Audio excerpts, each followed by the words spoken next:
presentation. Hold on. 1 second. Try not to cough too much during it. I can edit it out. All right, go ahead. All right, so how many people in this room use a buyer brokerage agreement 100% of the time? So about 4 people use it 100% of the time. What do you think are some of the benefits of the buyer brokerage agreement? Go ahead. Commitment? Sure. What else? Build rapport and relationship. I guess it's the same as commitment. Okay. Does it set expectations at all, Paul? It does set expectations. We have somebody that's really going out there. On top of it. What else does it do? I haven't heard the most important thing yet. Establishes your client. Protects you. It's in the house. Come on. Makes them yours. I don't know. What about compensation? Oh, compensation. Did we forget about that word? Well, Compensation. It ensures that we're going to be compensated for the work that we do. How many of us like working for free? For those of us pre-real estate, it's kind of like going to your job every day from 9 to 5, and then on Friday your boss says, you know what, this week we've just decided that we're going to pay somebody else your salary. no. You know, when you put it in those terms, it's kind of eye-opening, right? It's like, I don't want to work for free. I only want to work for clients that are going to promise their loyalty and their commitment, and most importantly, that I'm going to be paid a compensation for the work that I do. So absolutely, it sets expectation. It creates timelines as well. Because one of the things that is super important in a buyer brokerage is you want to make sure that the buyer understands how long it takes to complete purchasing a home, right? A lot of people have the expectation that they can purchase a home in 2 weeks. Some people think it takes 6 months. Some people think it takes a year. So it's our job to make sure that we set those timelines up front and what our expectations are going to be moving forward. It also motivates action. In the buyer brokerage agreement itself, it states that the buyer agrees if they find the home they want, they're going to do everything they can do to complete the purchase of the property. We want to make sure that not only we're being loyal to them and we're committed to them, but they're committed to us as well. That they're serious about purchasing a home. They're in the market to buy a home. And if they find the home that they're going to purchase, they're going to move forward with it. It starts the communication. A lot of us that don't use a buyer brokerage on a consistent basis, when do we start the communication? We either meet them at a property, we call them on a lead, then we show a couple of properties, then about 3-4 weeks later we're like, wait a second, I don't have a buyer brokerage on this person. And then we get to a point where, oh, now I don't feel like I can ask because I've already missed my window of opportunity. I haven't set the expectation up front. This is one of the most important items as well, showing professionalism. Remember, you're professional realtors, you're full-time realtors. You are a real estate professional, which means that you do business at a higher standard or higher level than most of the other agents that you're competing with. And that means that we have a contractual relationship with all of our clients. We want to show them that we're the professional agent. We want to provide them with all of the information that they're going to need when they're purchasing a property. We want to make sure that we're appearing to be more professional than our competition. Most of our competition will do like 90% of the realtors do. They'll have somebody call up, they'll show them a property, they'll show them a property for week 1, week 2, week 3. They're at 50 homes that they've shown them, and they still don't have a buyer brokerage. I can't tell you how many times I've met with a buyer. We sit down with them, and they're like, wow, nobody's ever taken the time to explain the home buying process. Nobody's given me the resources that I need to be able to investigate all the things that I need to know about this property. It really sets you apart. It raises the bar, so to speak. Sincerity on both sides. This goes back to commitment. You have a buyer and an agent. We want to make sure that we're both working together towards the same goal, which is what? To purchase a property. This is huge. Determines sincerity and determines purchasing power. When you go show a property, you meet somebody at a listing, you open it up for them, you're walking through the property. How do you know what they're qualified for? Oh, but wait, Judith, I'm good.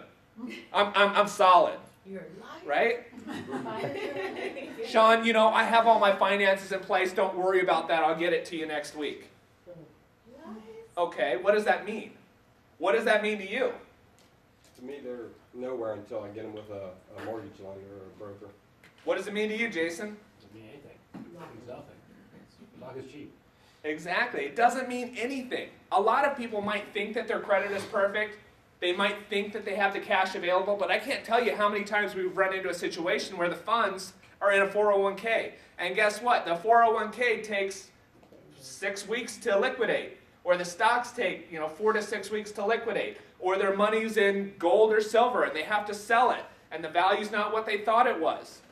They thought they could purchase a property, but they co-signed for their daughter 5 years ago, and that loan became delinquent, so they have a ding on their credit.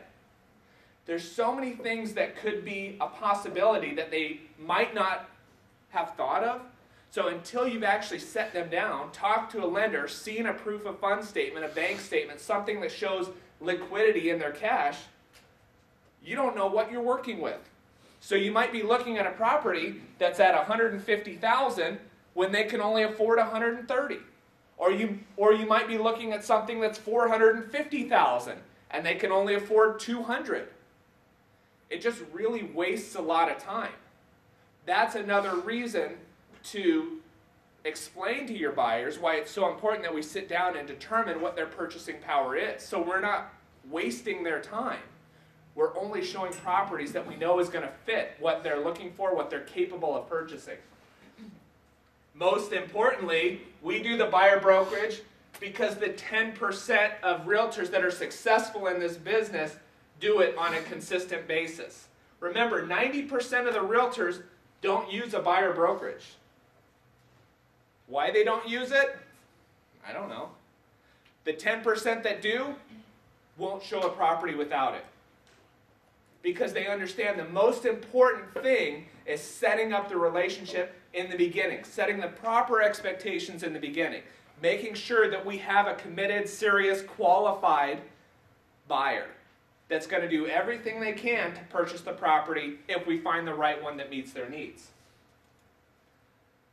So let's talk about what's really going on for those of us that don't use it on every single transaction.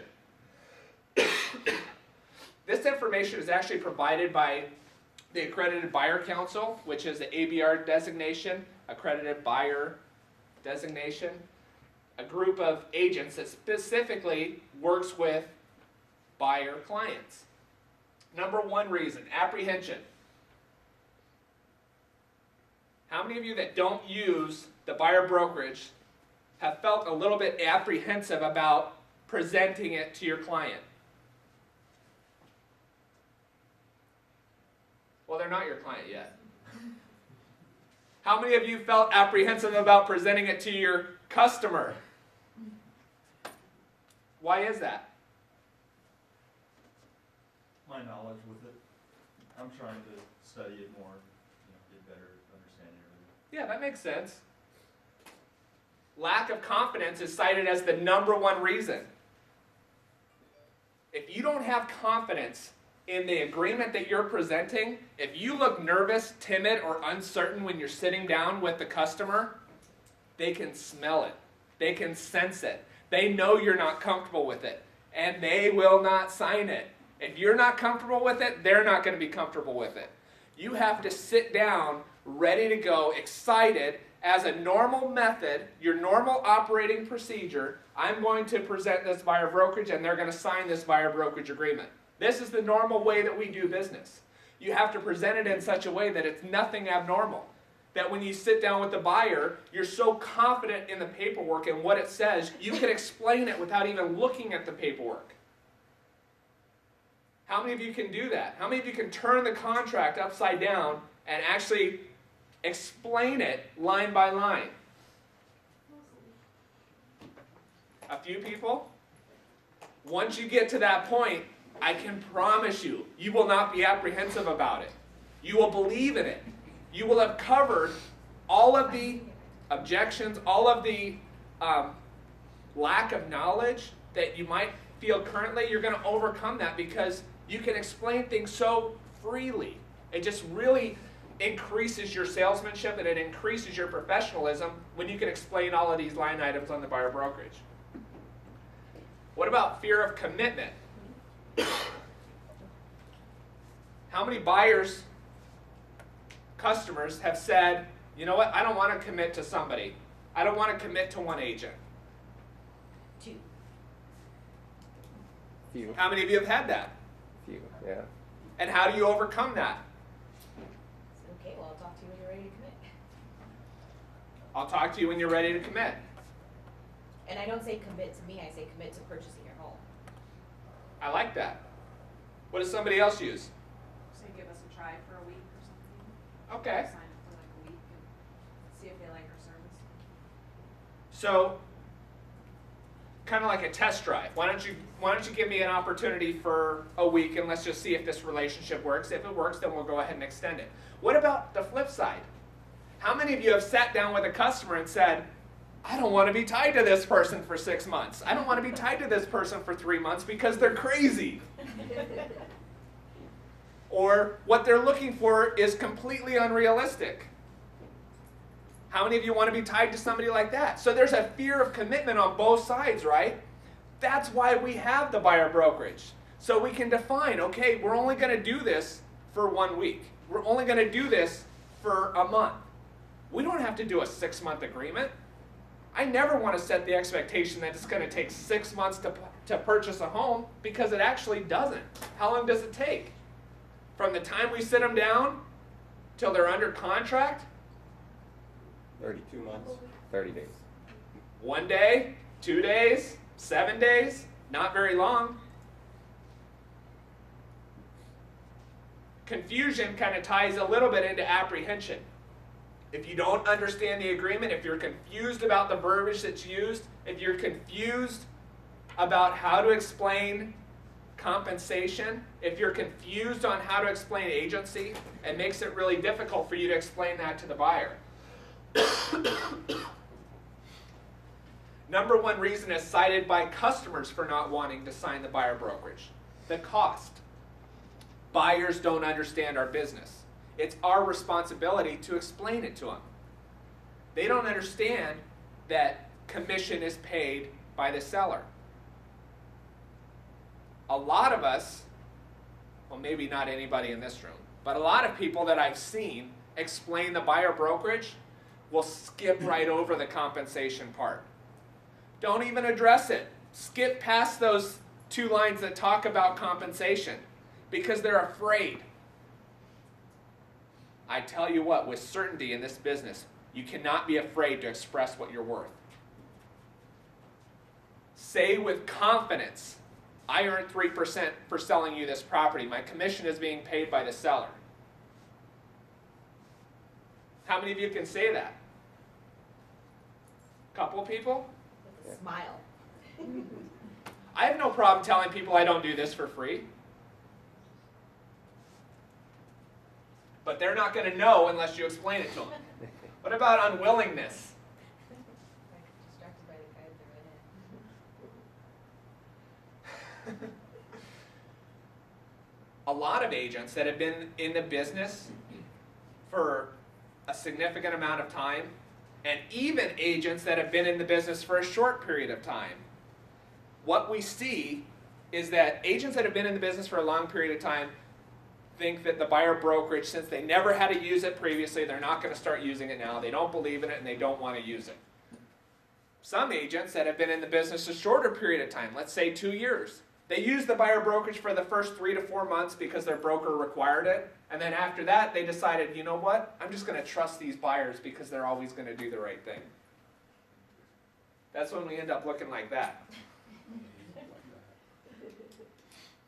Make it a standard practice. Make it your business standard. We're only going to work with clients that commit to us exclusively, that are going to do business with us exclusively, because we're giving up our most valuable resource, which is Our time. time.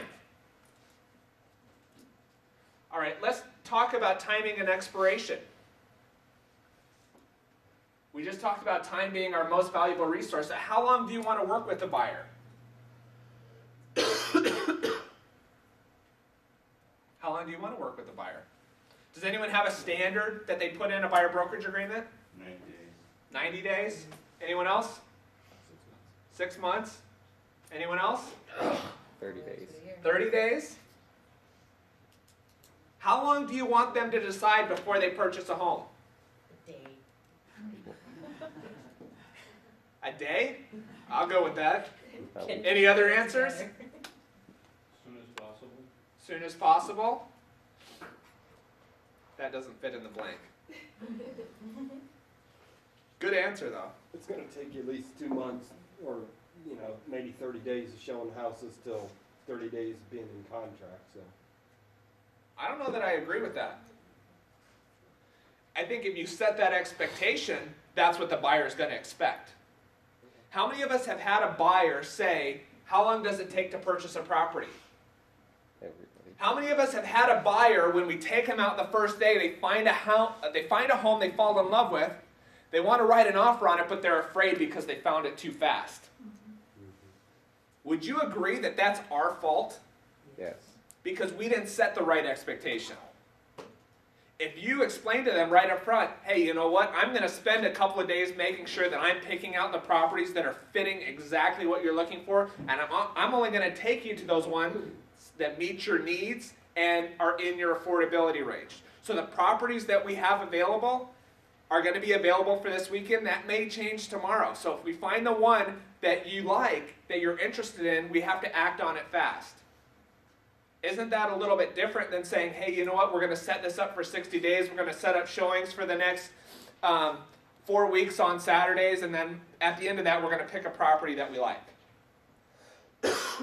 Or even worse, the omission of both of those.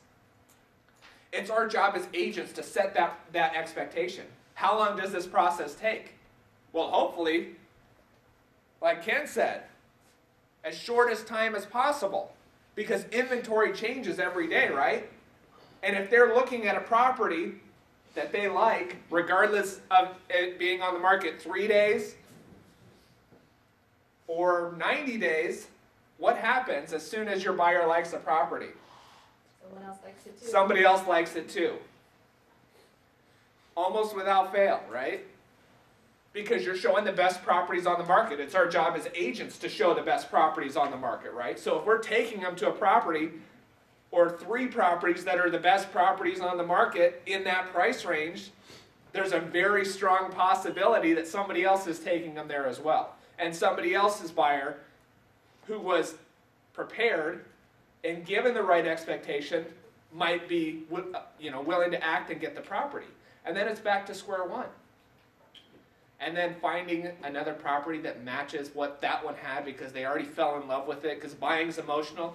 Doesn't that make the whole process elongated? Doesn't it string it along a little bit?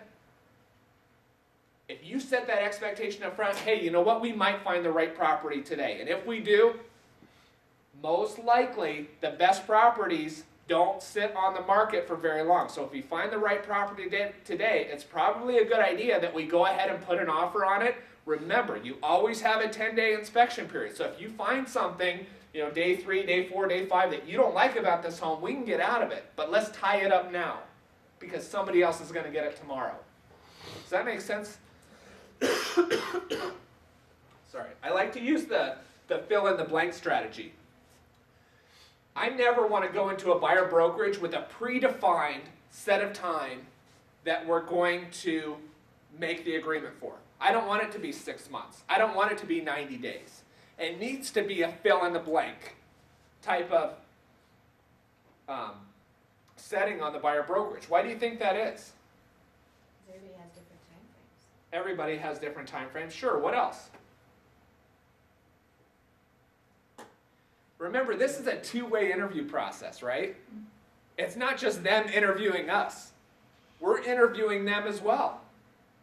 And based on what we find out, it might be a 1-day or 1-week test drive. It might be a 30-day buyer brokerage because they have everything ready to go, they're pre-qualified, and we know we're going to find them a house. We built the good rapport.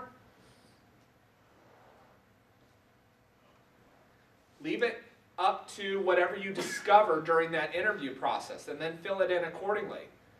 Sometimes the buyers really appreciate that you've asked their opinion. How long would you like to make this agreement for? It gives one less objection to overcome, right? Because if you pre-fill it in for 6 months, you've already created an objection where there doesn't need to be one. Let me go back. On the 1-year buyer brokerage, I would say that would be the exception. When would we want to put in a 1-year buyer brokerage? Trying to get qualified. Somebody that's in a lease? What else? To get qualified. Trying to get qualified, credit challenged, what else? Maybe a snowbird that's not here. all Winter the time. visitor, absolutely. What else? House to sell, shorts, They have a house to sell. moving in from out of town. All of these reasons, right? Again, it isn't a one time frame fits all. There may be exceptions where we need a year buyer brokerage. If they're in a lease and the lease doesn't expire for 9 months, hey, it's okay to put them in a year buyer brokerage. We're going to put them in. We're going to change them to a client and Velocify. We're going to call them at least once a month to make sure they're still on track. Making sure they're not overextending themselves, that they're saving up for their down payment. You know, just those quick reminders. If they're credit challenged, we're just following up with them, making sure that they're doing all the actions the credit cleanup company has asked them to do. If they're a winter visitor, we're staying in contact with them, telling them how great it is in Arizona. Can't wait for them to come back down and spend some money in our valley. Bring a driver with them.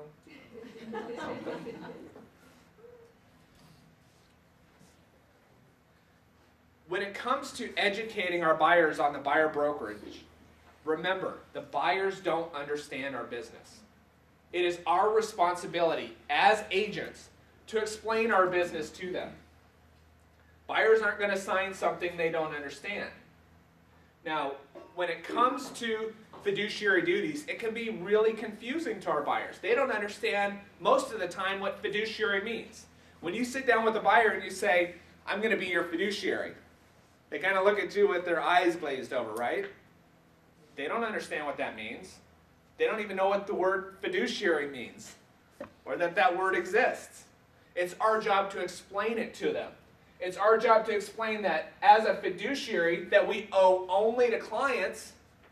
We offer loyalty, confidentiality, and the negotiation power. When I'm sitting down with a buyer, I say that the negotiation power is probably the most important service that I can offer as their agent. If I'm not their agent, who do I represent? 100% of the time we represent the seller. In absence of an agreement, we represent the seller. That means that we owe no confidentiality, no negotiating power, no loyalty.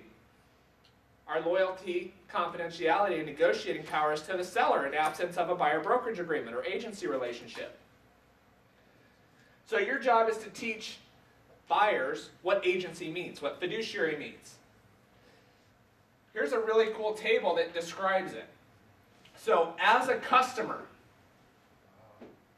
you identify properties for sale, you complete the contracts, right? Because some of us in this room have represented the seller where we've also worked with the buyer. You fill out the contracts, you arrange the inspections, you walk them through the process. Don't have to keep anything confidential, right?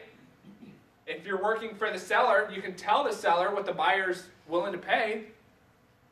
If they're your client, can you do that? Wouldn't that be an advantage you could explain to your buyers? Hey, you know what? If you tell me the most you're willing to pay on a property, I have to keep that confidential. And that in itself enables me to negotiate the best possible price. Right? As a client, you have all the fiduciary duties. Honesty, loyalty, obedience, disclosure, accountability. As a client, we can help them negotiate. We can interpret comparables. We can make suggestions on offer price. We can make suggestions on what to ask for during the buyer's inspection period. All of those things, as a seller's agent, are a little bit different, right? We can share with the seller, hey, you know what? The buyer is asking for X, Y, and Z, but I know that they'll move forward if you only complete X. So it really changes things, doesn't it? Most importantly, as a client, we work for them. They're our client. They've hired us to be their agent representing them in the transaction. Now, when you're setting up your commitment to your buyers, it's important that you've built a little bit of rapport. When we're sitting down with our clients, right, we always want to make sure that we do a little bit more listening than talking. One of the ways that we do that is by a needs analysis, right? Because if you go straight into sign this paperwork, it's kind of like asking them to sign a prenup on a first date, right? It's a little bit fast, a little bit faster than they're comfortable with. Some people are okay with it, but the majority of people would find that a little bit too fast. They're not ready for it. They don't know you. They don't understand what it is. So we like to build a little bit of rapport first. Hopefully you've done a really good job on that over the phone because you've got them to come in or at the open house. You've already had some topics of conversation to build that rapport.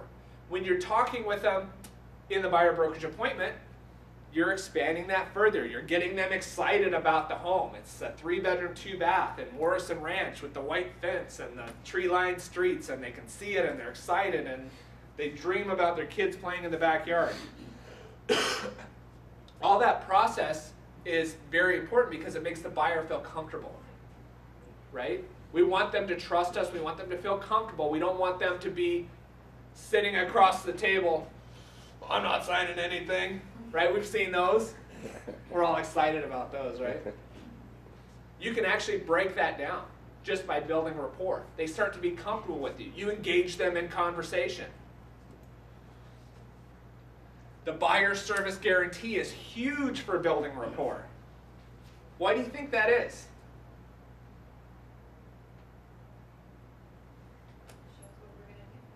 Shows what you're going to do? Absolutely. That's what shows what our commitment to the client is. It shows the commitment. It guarantees the commitment in writing. How many of your competitors do that? Very few. It sets you apart as a professional. It shows them that you take your job seriously. And most importantly, you're putting their needs above your own. You're going to be available to communicate with. It says that right on the buyer brokerage. Communication is the cornerstone to a successful transaction. I'm available to you. If not, fire me. It also walks them through the detailed process. Exactly. The range of duties.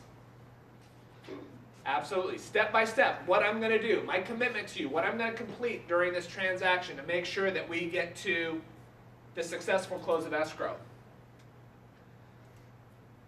You want to explain the benefits of the buying process and what value you provide and what we need from them. The most important thing we need from clients is what? Is what? Loyalty. Right? We don't want them working with 5 agents. We want them working with us. It's an exclusive agreement. We want to be compensated for the time that we put in. Because otherwise, we could spend that time with somebody else that is going to be loyal to us. That is going to feel like we deserve to be paid for the work that we put in. For the gas we spend showing on properties. For all of our association dues that we pay to make sure we can provide the most up-to-date and accurate resources. Compensation. It's important to explain that the seller pays the compensation. The easiest way to explain that, in your buyer brokerage presentation, pull up the MLS. Show them on the MLS where the co-broke is. This is what I work for. This is what this seller or this listing agent is offering to me for compensation for bringing you to their property.